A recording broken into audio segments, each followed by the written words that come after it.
آئین میں، حاکمیت میں، سیاست میں جو غیر آئینی مداخلت تھی، یہ وہ زہریلی فصل جو بوئی گئی وہ آج ہم کاٹ رہے ہیں. اور نہ صرف نواز شریف کی نااہلی ناحق اور غیر منصفانہ تھی، بلکہ اس کے بعد جس طرح ہم نے دیکھا کہ 2018 کے انتخابات میں جس طرح ایک بدترین مداخلت کے ذریعے مسلم لیگ نون کو ٹارگٹ کیا گیا، اس کے قائدین کو ٹارگٹ کیا گیا، ان کے خلاف سیاسی توڑ موڑ کی گئی. یہ بات اکثر عوام کو یاد کرانا پڑتی ہے کہ 2018 کے سینٹ کے انتخابات میں مسلم لیگ نون کے سینٹ کے امیدواروں سے ان کا انتخابی نشان بھی چھین لیا گیا تھا، اور وہ بھی سپریم کورٹ کے حکم سے. اور اس کے بعد پھر جو ہمارے ٹکٹ واپس کروائے گئے، الیکشن والے دن جو ایک بدترین دھاندلی ہوئی آر ٹی ایس سسٹم اور اس کے ذریعے، اور اس کے بعد بھی جس مینیپولیشن کے ذریعے حکومتیں قائم ہوئی، یہ اصل میں آج جو ہم تناؤ دیکھ رہے ہیں اور پاکستان کی جو معاشی صورتحال ہے، یہ اس کا ایک براہ راست نتیجہ ہے. اور اس وقت جو معاملہ ہمارے سامنے درپیش ہے وہ یہی ہے کہ 2023 کے جو انتخابات ہیں وہ 2018 کی طرح نہیں ہونے چاہیے. 2023 کے انتخابات انشاءاللہ ہماری پوری کوشش ہے کہ ہر طریقے سے صاف، شفاف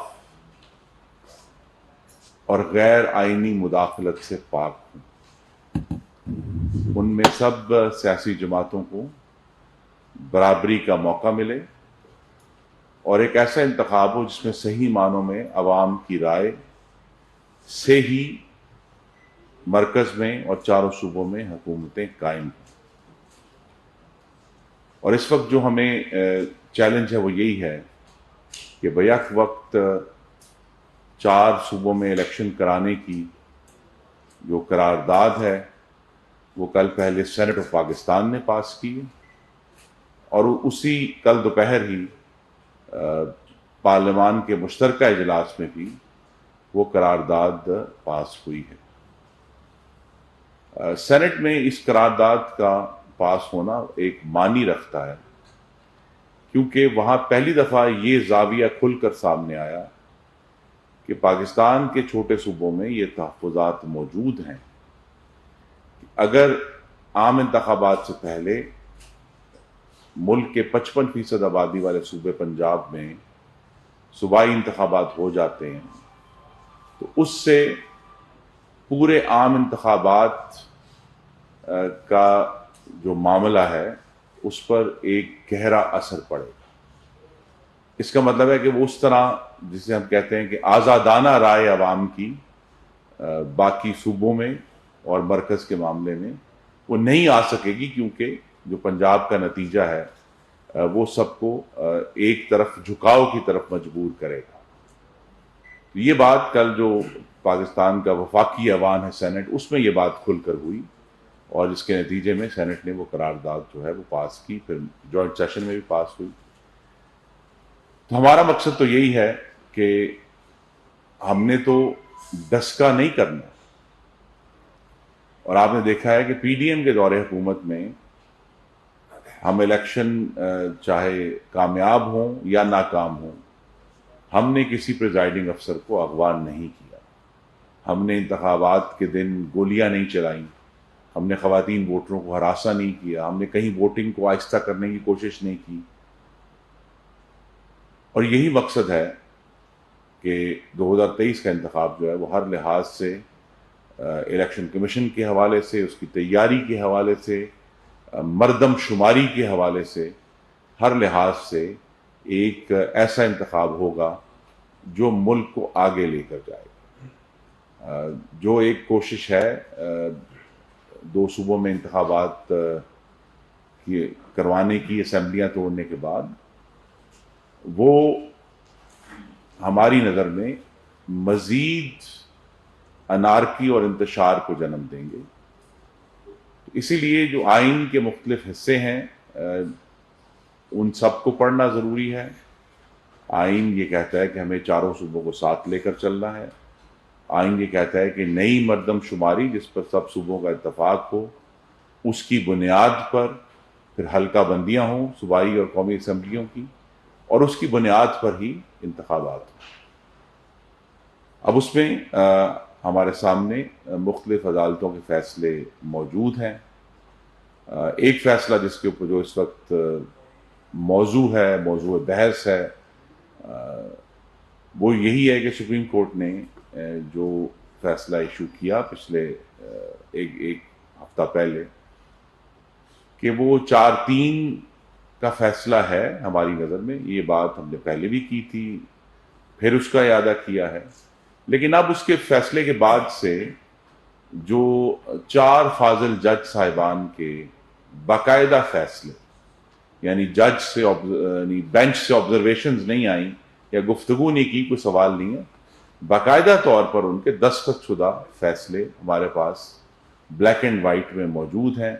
جس میں انہوں نے واضح طور پر کہا ہے کہ وہ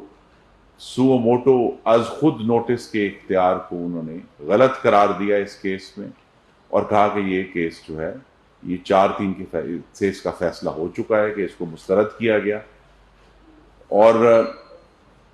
اس کے بعد سے پھر ایک کنٹروورسی نے جنم لیا ہوا ہے، اور ان جج صاحبان نے صرف یہ نہیں کہا کہ یہ فیصلہ 4-3 کا تھا، انہوں نے اپنی جو جوڈیشل جو ان کی مہارت ہے، قانون کی مہارت ہے، اس کو استعمال کرتے ہوئے بڑے کی الفاظ استعمال کیے ہیں۔ جسٹس منصور علی شاہ نے ایک سامراجی سپریم کورٹ کی اصطلاح استعمال کی اپنے فیصلے میں، دی امپیریل سپریم کورٹ۔ انہوں نے ون مین شو کو کہا کہ ون مین شو نہ صرف فرسودہ ہو چکا ہے بلکہ ایک برائی بھی ہے، اور ایک شخص سپریم کورٹ ایک شخص کے فیصلوں پر انحصار نہیں کر سکتی۔ اور جسٹس سطر بن اللہ نے اپنے فیصلے میں کہا کہ ہمیں جو کالی قبائیں پہنے سیاستدان قبول نہیں ہیں، پولیٹیشینز ان روبس کا لفظ نے استعمال کیا۔ تو یہ سارا معاملہ اسی طرف ہے کہ اگر ہمیں تو پاکستان کو سٹیبلائز کر کے اس موسم میں جو ہمارا موسم خزاں میں اکتوبر میں جو الیکشن ہونا ہے وہ انشاءاللہ چاروں صوبوں میں اور وفاق میں،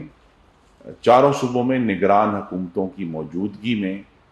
وہ انتخاب ہوگا، تبھی اس کی شفافیت اور صحیح معنوں میں پاکستان کے عوام کی رائے کا جو اظہار ہے، جو ہماری نظر میں پاکستان کے لیے ایک بہت ضروری ہے اس مشکل دور میں، کہ ہم حقیقی معنوں میں نمائندہ حکومتیں قائم ہوں۔ اس وقت جو پی ڈی ایم کی جو مخلوط حکومت مرکز میں موجود ہے، 2018 کے انتخابات میں ان تمام جماعتوں کو کل ملا کر 2/3 سے زیادہ ووٹ ڈلے تھے، 68% ووٹ ڈالا تھا۔ تو آج ہم جو فیصلہ کر رہے ہیں، جو فیصلے کر رہے ہیں، یا پارلیمان جو فیصلے کر رہی ہے، ان کے پیچھے وہ عوام کے ووٹ کی 2/3 طاقت ہے، جس کی بنیاد پر ہم پارلیمان میں موجود ہیں اور آگے بڑھ رہے ہیں۔ بہت سارے معاملات ایسے ہیں جن کی پھر کہوں گا کہ بنیاد رکھی گئی اس دور میں 2017 میں شروع ہوا تھا، اور آج تک ہم اس کے مثمرات سے ڈیل کر رہے ہیں۔ ایک یہ بھی ہمارا جو استدعا ہے کہ عدالت عالیہ اپنے معاملات کو بھی اسی شفافیت سے چلائے جس شفافیت کے فیصلے وہ دوسرے اداروں کے معاملات میں دیتے ہیں، اور درست دیتے ہیں، کہ ثوابدیدی اختیار جو ہے وہ مکمل ثوابدید نہیں ہے، اسے کسی ضابطے میں استعمال ہونا چاہیے۔ لفظ استعمال جو کورٹ نے کیا ہے بار بار وہ ہے کہ structured use of authority, use of discretion. تو یہی ہماری استدعا جو ہے وہ عدالت عالیہ سے ہے کہ وہ جو ان کے پاس ثوابدیدی اختیارات ہیں یا چیف جسٹس کے ثوابدیدی اختیارات ہیں وہ ایک اسٹرکچر میں استعمال ہوں. ہمارا مطالبہ اپنے حق میں فیصلہ نہیں ہے، ہمارا مطالبہ یہی ہے کہ اس جو موجودہ تناؤ ہے اس کو حل کرنے کا جو بہترین طریقہ یہ ہے کہ سپریم کورٹ کے تمام ججز ایک فل کورٹ میں بیٹھیں اور پھر اپنی اجتماعی دانش سے اس آئینی بحران کو حل کر کے جو فیصلہ دیں گے. وہ وزیر اعظم بھی کہہ چکے ہیں بارہا، انہوں نے پچھلے ہفتے بھی یہ بات کی جب وہ جوڈیشل کمپلیکس میں تشریف لے گئے تھے کہ اگر فل کورٹ بیٹھتا ہے اس کا فیصلہ ہمیں قبول ہوگا اور اس پر ہم عمل درآمد کریں گے. آئین کی مختلف شکیں جو ہیں وہ مختلف احکامات ہیں، وہ سب مقدس ہیں، لیکن جب 90 روز کے اوپر زیادہ دباؤ ڈالا جاتا ہے تو آپ کو معلوم ہے کہ آئین یہ بھی کہتا ہے کہ قومی اسمبلی کی خالی ہونے والی نشستوں پر 60 دن میں انتخابات ہوں گے. تو اب اگر ہماری اعلیٰ عدالتیں ہی ان 60 دنوں کو رد کر کے اس کے اوپر سٹے دے دیں انتخابات پہ اور وہ انتخابات نہ ہو سکیں جس کی تیاری الیکشن کمیشن کر چکا تھا،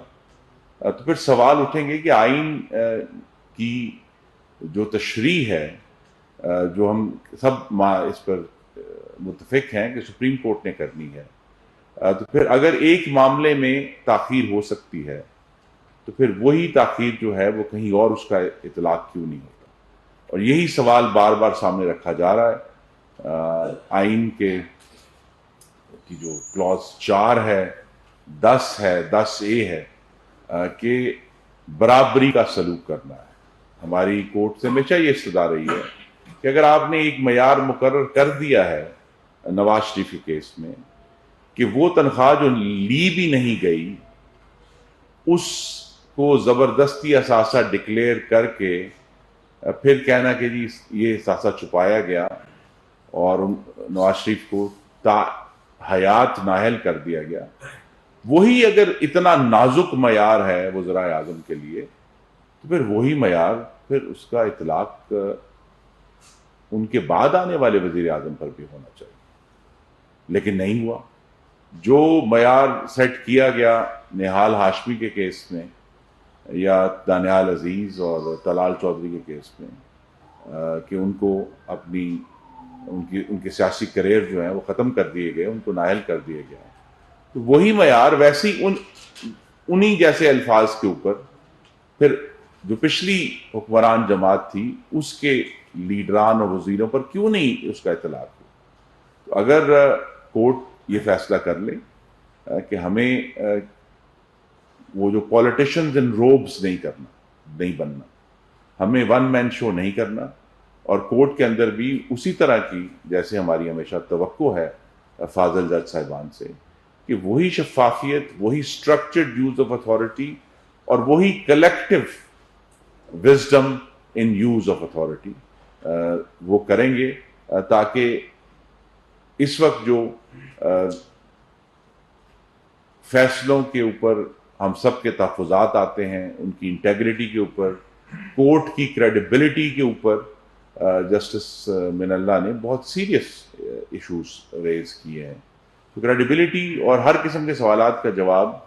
بالآخر ایک ہی ہے کہ شفافیت کے ذریعے یہ سارا معاملہ ایک فل کورٹ کے ذریعے حل ہو. اور یہ جو اس وقت جاری ایک تناؤ ہے اور ایک بحران ہے وہ کسی بھی طرح ملک کی معیشت کے لیے اور ملک کو آگے لے کر جانے کے لیے سود مند نہیں ہو رہا. اور یہ فیصلہ ہمیں کرنا ہے جو essentially election commission of Pakistan کا فیصلہ ہے، جس کو انہوں نے، آپ یہ دیکھیے کہ ایک ایسا تناؤ پیدا ہوا ہے کہ الیکشن کمیشن کو چیف جسٹس کے فیصلے کے بعد کل اسپیکر قومی اسمبلی اور سینٹ کے چیئرمین کو مدد کے لیے بلانا پڑا ہے کہ آپ ایسی قانون سازی کریں جس سے الیکشن کمیشن کا جو اختیار ہے، جو کہ الیکشنز ایکٹ 2017 میں ہم نے بڑی کوشش کی تھی کہ واضح ہو، اس اختیار کے اعادے کے لیے انہوں نے مقننہ سے رجوع کیا ہے، کیونکہ الیکشن کمیشن آف پاکستان ایک آئینی ادارہ ہے، وہ نہ ہی کوئی جوڈیشل ادارہ ہے، نہ ہی وہ ایڈمنسٹریٹو ادارہ ہے، وہ ایک آئینی ادارہ ہے۔ تو لہذا انہوں نے آئین اور قانون بنانے والے جو ستون ہے ریاست کا، اس سے رجوع کیا ہے۔ انہوں نے اس ستون سے رجوع کیا ہے جو آئین کے تحت منتخب نمائندوں کا ایوان ہے، جس کو آئین نے یہ کہا ہے واضح طور پر، کل ہم نے اس کی